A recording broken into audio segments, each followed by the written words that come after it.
വഴിയാണെങ്കിൽ പിന്നെന്താ ഗുണം?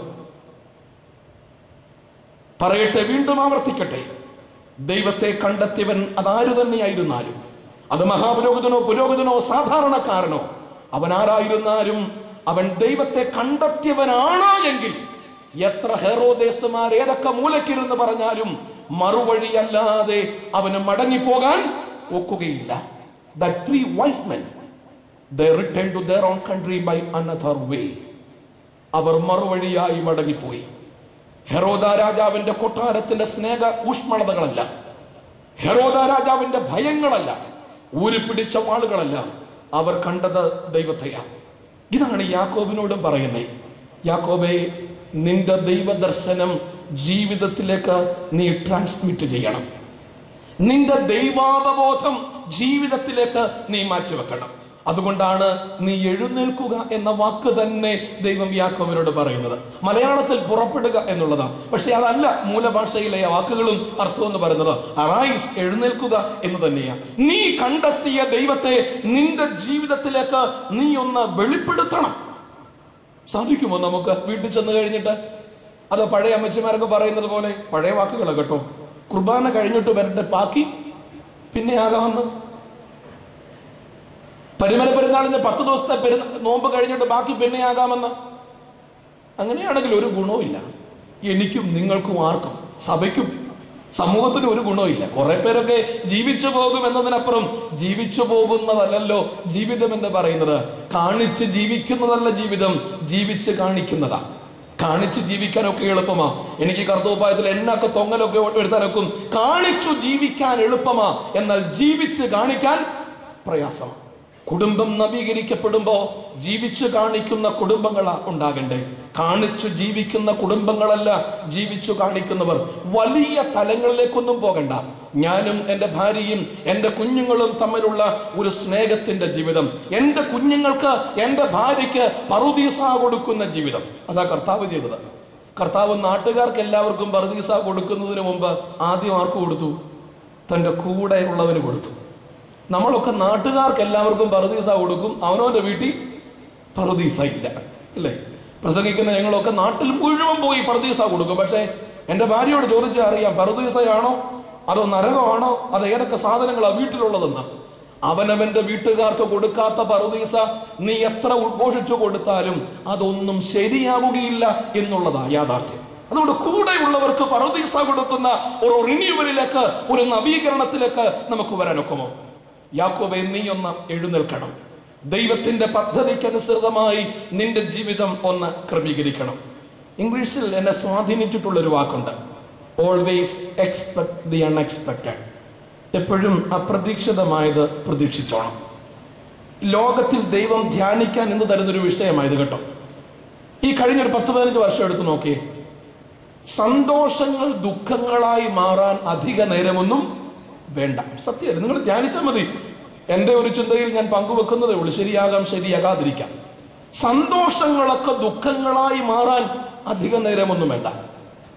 തേക്കടി ബോട്ട് ലാൻഡിൽ നിന്നും പുറപ്പെട്ട ജലകന്യക 5:15 ആകുമ്പോഴേക്കും അവരുടെ സന്തോഷങ്ങളുടെ ദുഃഖങ്ങളായിട്ട് മാറുകയാണ്. നമ്മളൊക്കെ ചിലപ്പോൾ പ്രാർത്ഥിക്കും, നമ്മളും പരിമളത്തിനടുത്തുനിന്ന് പ്രാർത്ഥിച്ചവരാ. എൻ്റെ കർത്താവേ, 45 പേര് പോയപ്പോഴും എനിക്ക് ജീവൻ നൽകിയതിൽ ഞാൻ നിന്നെ സ്തുതിക്കുന്നു എന്ന വികലമായ പ്രാർത്ഥനയാണെന്നറിയാമോ? അതിന്റെ അർത്ഥതലങ്ങൾ മനസ്സിലാകാതെ ചിലരുടെ പ്രാർത്ഥന കേൾക്കുമ്പോൾ നാട്ടിലെല്ലാം കുഴപ്പം, എനിക്ക് മാത്രം കുഴപ്പമില്ല, ഞാൻ നിന്നെ, നമ്മുടെ ധാരണയിൽ നാം ആട്രിബ്യൂട്ട് ചെയ്യുന്ന ഒരു ദൈവമാണ്. അങ്ങനെ ഒരു ദൈവം ഇല്ല. എല്ലാവരുടെയും വേദനയിൽ കരയുന്ന ഒരു ദൈവം, എല്ലാവരെയും സ്നേഹിക്കുന്ന ദൈവം. അതുകൊണ്ടാണ് കയേന് പോലും അവൻ മുദ്ര കൊടുത്തു. ഇത് വളരെ സ്പർശനീയമായ ഒരു ചിന്തയാണ്. കയേന് പോലും ഹാബേലിനെ കൊന്നിട്ട് നിന്റെ സഹോദരൻ എവിടെയെന്ന് ചോദിക്കുമ്പോൾ പറയുന്നത്, ഞാൻ എൻ്റെ സഹോദരന്റെ കാവൽക്കാരനോ. കയേൻ ചോദിക്കുകയാ, ദൈവത്തോട് പറയുകയാ, കർത്താവേ, ദൈവമേ, യഹോവേ, എന്നെ ജനം ആക്രമിക്കും. ദൈവം എന്താ ചെയ്തത്? ജനം നിന്നെ ആക്രമിക്കാതിരിക്കേണ്ടുന്നതിന് നിനക്ക് ഞാൻ ഒരു മുദ്ര നൽകുന്നു എന്ന് ദൈവം പറയുകയാണ്. ജനം നിന്നെ ആക്രമിക്കാതിരിക്കേണ്ടുന്നതിന് ഞാൻ നിനക്ക് ഒരു മുദ്ര നൽകുകയാണ്. കയേന് പോലും സ്വന്തം കൈമുദ്ര കൊടുത്തവനാ ദൈവം. അതുകൊണ്ട് തോന്നുന്നതുമൊക്കെ ജീവിക്കാമെന്ന് ഞാൻ പറഞ്ഞു എന്ന് നിങ്ങൾ തെറ്റിദ്ധരിക്കേണ്ട. ആവശ്യത്തിന് അവനവൻ ഇഷ്ടം പോലെ ജീവിച്ചോ, ദൈവം മുദ്ര തന്നോളും എന്ന് ചിന്തിക്കണം എന്ന് ഞാൻ പറഞ്ഞില്ല. ഇത് അടിവരയിട്ട് പറയട്ടെ, കാരണം പലപ്പോഴും മിസ്ഇന്റർപ്രിട്ടേഷൻ ഇടയാകും ചില വാക്കുകൾ എന്നതുകൊണ്ട് ആവർത്തിച്ച് പറയുക. കയന് പോലും മുദ്ര കൊടുത്ത ഒരു ദൈവം, കരുണയുടെ ദൈവം, കോപത്തിന്റെ ദൈവമല്ല, സ്നേഹത്തിന്റെ ദൈവം, കൃപയുടെ ദൈവം, ദയയുടെ ദൈവം, എല്ലാ തരത്തിലും ഇറങ്ങി വരുന്നവനായ ഒരു ദൈവം. അതുകൊണ്ടാണ് ഞാൻ പറഞ്ഞത്, സന്തോഷങ്ങൾ ദുഃഖങ്ങളായി ലോകത്തിൽ മാറുമ്പോൾ അവരൊക്കെ പാപികളും നമ്മൾ നീതിമാന്മാരായതുകൊണ്ടുമല്ല, മറിച്ച് നമ്മെ രൂപപ്പെടുത്താനുള്ള ദൈവത്തിന്റെ പദ്ധതിയാണ്. കുടുംബമാണല്ലോ വിഷയം. വിവാഹ കൂദാശയുടെ ഒന്നാമത്തെ പ്രാർത്ഥന ഒന്ന് ധ്യാനിക്കാമോ ആർക്കെങ്കിലും? വിവാഹ കൂദാശയുടെ പ്രാരംഭ പ്രാർത്ഥന: ഞങ്ങളുടെ സന്തോഷത്തിന്റെ കാരണവും ആനന്ദത്തിന്റെ പൂർത്തീകരണവും നിന്നോടും നീ മുഖാന്തരവും ഉണ്ടാകുവാൻ അക്ഷയമായ സൗഭാഗ്യങ്ങൾക്ക് ഞങ്ങളെ നീ യോഗ്യരാക്കണമേ. ഞങ്ങളുടെ സന്തോഷത്തിന്റെ കാരണവും ആനന്ദത്തിന്റെ പൂർത്തീകരണവും നിന്നോടും നീ മുഖാന്തരവും ഉണ്ടാകുവാൻ അക്ഷയമായ സൗഭാഗ്യങ്ങൾക്ക് ഞങ്ങളെ നീ യോഗ്യരാക്കണമേ. എന്റെ വിവാഹത്തിൽ ഞാൻ ഇന്നും ഓർക്കുന്ന, ദൈവത്തിന് സ്തോത്രം അർപ്പിക്കുന്ന ഒരു വാക്യത. കൂടുതൽ പറഞ്ഞ എന്നെ പൊക്കുകയാണോ, അതുകൊണ്ട് അതിലേക്ക് ഞാൻ പോകുന്നില്ല. ഞങ്ങളുടെ സന്തോഷത്തിന്റെ കാരണവും ആനന്ദത്തിന്റെ പൂർത്തീകരണവും നിന്നോടും നീ മുഖാന്തരവും ഉണ്ടാകാൻ. സന്തോഷങ്ങളൊക്കെ ദുഃഖങ്ങളായെന്ന് വരും. അവയും തിരുമനസ്സുകൊണ്ട് പറഞ്ഞതുപോലെ ഏറെ ശ്രദ്ധേയമായ ഒരു ചിന്ത അവയൊന്ന് പിതാവ് കൊണ്ട് പങ്കുവെച്ചുവല്ലോ. നിമിഷങ്ങൾ കൊണ്ട് നമ്മുടെ സന്തോഷങ്ങൾ ദുഃഖങ്ങളായെന്ന് വരും. പക്ഷേ നമുക്ക് ആശ്രയിക്കുവാൻ ഒരു ദൈവമുണ്ട് എന്നുള്ള ചിന്തയിലേക്ക് നമുക്ക് കടന്നു വരുവാനായിട്ട് കഴിയുമോ? യാക്കോബനോട് ദൈവത്തിന്റെ കൽപ്പന നീ എഴുന്നേൽക്കുക എന്നുള്ളതാണ്. Man proposes many things, but God decides. നമ്മുടെ പ്രപ്പോസലുകളല്ല, ദൈവത്തിന്റെ തീരുമാനങ്ങൾ നടപ്പിലാക്കുന്ന ദൈവകൃപയ്ക്കായിട്ട് നമുക്കൊന്ന് പറയാൻ സാധിക്കുമോ? ദൈവം കൂടെയുള്ളവനാണ് എന്ന് ഞാൻ പറഞ്ഞല്ലോ. ഒരു ദൈവാവബോധമാണ് നമ്മുടെ കുടുംബജീവിതത്തിന്റെ അടിത്തറ എന്ന് പറയുന്നത്. ഒരു ദൈവാവബോധത്തിലേക്ക് നമുക്ക് എന്ന് കടന്നു വരുവാൻ കഴിയുമോ അന്ന് നമ്മുടെ കുടുംബങ്ങൾ ശക്തീകരിക്കപ്പെടും, കുടുംബത്തിന് ഭദ്രതയുണ്ടാകും.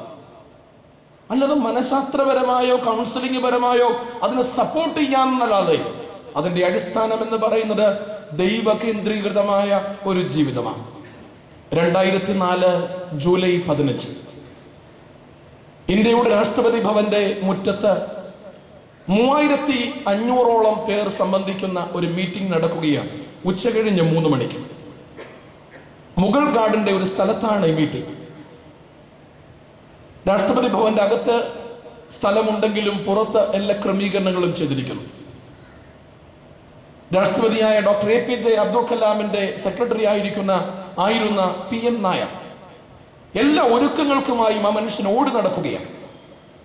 ഒരുക്കങ്ങളെല്ലാം പൂർത്തിയായി. 3 മണിക്ക് ഡിഗ്നിറ്ററീസൊക്കെ വരാനായിട്ടുള്ള സമയമായി. 2:15 ഡൽഹിയുടെ ആകാശത്തിൽ കാർമേഘം കൊള്ളാൻ തുടങ്ങി. ഭയങ്കര കറുത്ത മേഘം. PM നായർക്ക് പേടിയായി. ദൈവമേ, മഴ പെയ്ത എന്നെ സംഭവിക്കും? ഇതെങ്ങനെ ഇതിനെ ഒന്ന് തടയിടും? മഴ പെയ്ത ഈ യോഗം പോയി. ഡിപ്ലോമാറ്റ്സ് ഉണ്ട്, ജേർണലിസ്റ്റുകളുണ്ട്, കലാകാരന്മാരുണ്ട്. ഒരു വലിയ സമൂഹത്തിന്റെ ഒരു മീറ്റിംഗ് അബ്ദുൽ കലാം വിളിച്ചു കൂട്ടിയിരിക്കുകയാണ്. പരതി PM നായർ നടക്കുകയാണ്. അദ്ദേഹത്തിന്റെ നടപ്പ് ഒരേള അബ്ദുൽ കലാമിന്റെ മുമ്പിൽ കൂടെയായി. അദ്ദേഹത്തിന്റെ മുഖം കണ്ട് രാഷ്ട്രപതി ചോദിച്ചു, Nair, what happen to you? എന്താ സംഭവിച്ചേ?